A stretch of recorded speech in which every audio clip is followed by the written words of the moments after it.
Okay, let's take a look at ProntoSqueeze 2.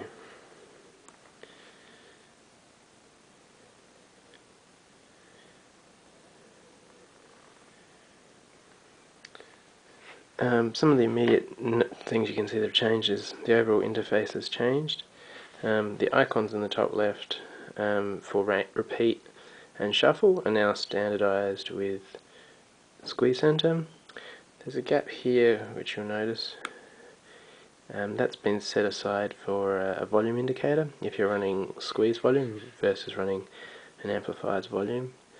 And you can see down here the next track has diminished in its importance. So let's take a look at the main menu.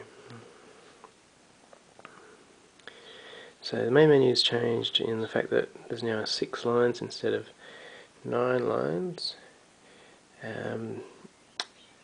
which is was mainly done so we've now introduced touch, and that makes it a little bit easier, because if there were those small lines in the previous version it would have been a bit hard to use.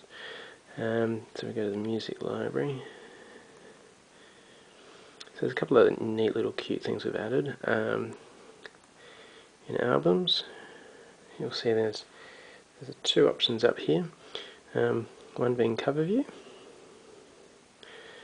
This has been cached, hence why it's so quick. So you can get access to your covers pretty quickly, and you can see them pretty quickly. It works by the first time you run it, it'll load them in and stores them in your system memory, so even if you exit out of it they still happily sit there. If you turn off your Pronto or it goes flat, you'll lose them. So that was a big request from a lot of people, was having a nice cover view mode. You'll notice there's some missing ones here. They're just because I don't have the covers for them. Recently upgraded to 7.4 and it's stuffed most of my covers up. Okay, so the other thing we've added is a keyboard, which if you press it there, you can basically say I want to go to M, and you get you straight to M. Makes life a lot quicker. If you bring it up again, go back to A. The other thing you'll see is just little covers in the left hand side. They're basically pulled out of the cache, so they're not loaded if they're not already there. It'll just basically show you the ones that are there. Okay, so, and the other thing you'll notice is if we press the menu now, it'll go to the menu, go to now playing, and if you press menu again, it'll go back to where you were. If you press the, now we've added a home button, because otherwise you couldn't get back there. We've done some major changes to the scan for music, not scan for music, sorry, I've got a head cold, my brain's a bit wobbly.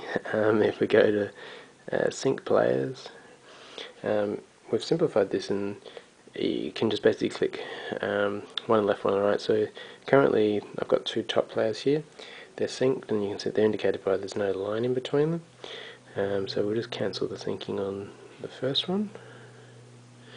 Try that again. Okay, so basically none of them are synced, so now if we go sync that player and that player,